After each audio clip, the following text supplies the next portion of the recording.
Tugas kelompok arbitrase.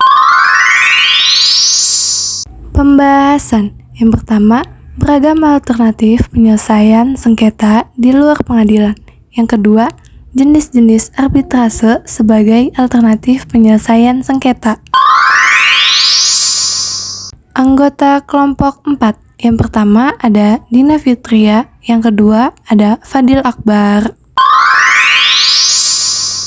Pengertian arbitrase adalah penyelesaian sengketa dengan menyerahkan kewenangan untuk memeriksa dan mengadili sengketa pada tingkat pertama dan terakhir kepada pihak ketiga yang netral dan independen yang disebut arbiter.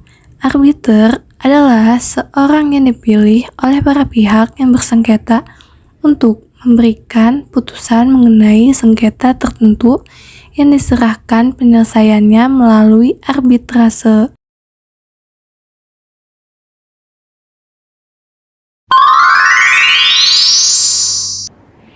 Cara alternatif penyelesaian sengketa non-litigasi atau APS menurut Undang-Undang Nomor 30 Tahun 1999 menjelaskan bahwa alternatif penyelesaian sengketa itu adalah metode penyelesaian sengketa di luar pengadilan berdasarkan kesepakatan para pihak. Menurut para ahli, APS itu bertujuan untuk menghemat biaya, menghindari publisitas, serta mempercepat proses penyelesaian sengketa. Kelebihan dan kelemahan arbitrase. Kelebihan yang pertama, kerahasiaan sengketa para pihak terjamin.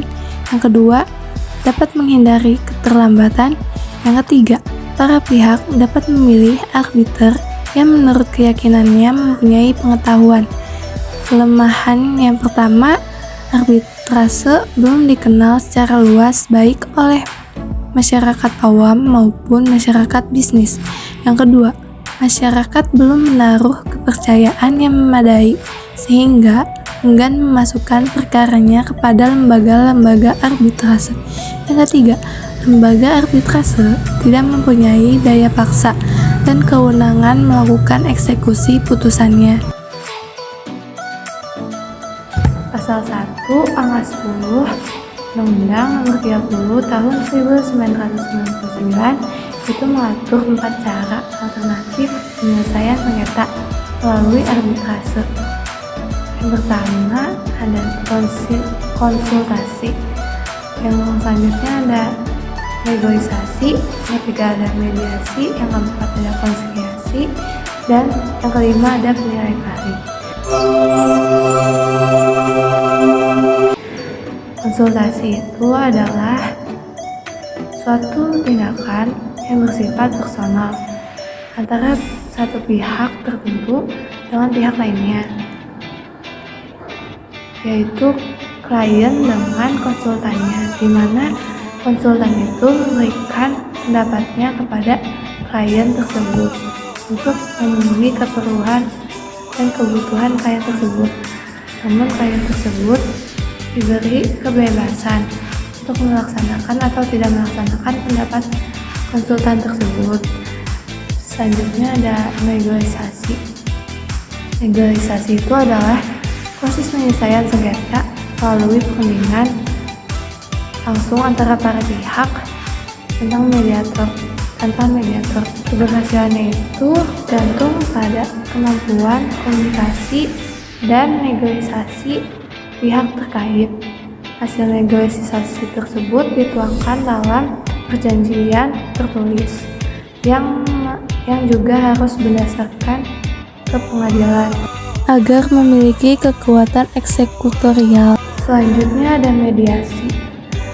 Mediasi adalah proses penyelesaian sengketa melalui perundingan atau mufakat para pihak dengan dibantu oleh mediator yang tidak memiliki kewenangan memutus atau menyelesaikan sebuah penyelesaian.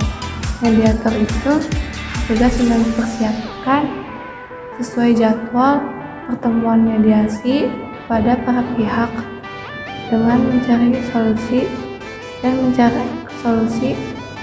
yang menguntungkan kedua belah pihak. Selanjutnya ada konsiliasi. Konsiliasi itu adalah usaha mendamaikan pihak-pihak yang bersengketa dengan bantuan pihak ketiga, yaitu konsiliator. Konsiliator itu tidak berhak membuat keputusan akhir. Konsiliator itu bersifat fleksibel serta berfokus terhadap solusi. Selanjutnya ada penilaian ahli. Pendapat para ahli untuk suatu hal yang bersifat teknis yang sesuai dengan bidang ahliannya. Arbitrase adalah penyelesaian sengketa di luar pengadilan umum dengan menyerahkan keputusan kepada arbiter atau lembaga arbitrase. Putusan arbitrase bersifat final dan mengikat, serta memiliki dua jenis arbitrase. Jenis arbitrase sebagai alternatif penyelesaian sengketa ada dua. Yang pertama ada arbitrase ad hoc, yaitu sementara. Arbitrase ad hoc dibentuk khusus untuk menyelesaikan satu sengketa, dan setelah sengketa selesai, maka arbitrase ini akan bubar sendiri setelah putusan itu dibuat. Selanjutnya ada arbitrase institusi. Selanjutnya itu adalah penyelesaian sengketa dengan menyerahkan kewenangan untuk memeriksa dan mengadili sengketa pada tempat pertama. Dan arbitrase institusi, lembaga arbitrase permanen seperti Badan Arbitrase Nasional Indonesia atau BANI, International Chamber of Commerce atau ICC, United Nations Commission of International Trade Law atau UNCITRAL. Selanjutnya Singapore of International Arbitration Center atau SIAC. Selanjutnya Hong Kong International Arbitration Center atau HKIAC.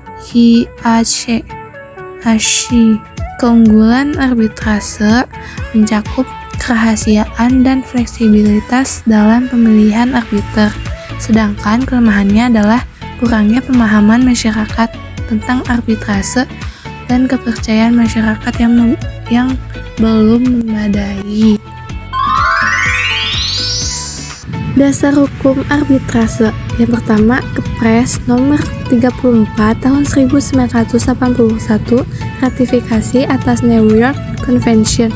UU nomor 4 tahun 2004 tentang kekuasaan kehakiman yang tidak menutup kemungkinan penyelesaian perkara dilakukan di luar pengadilan negara.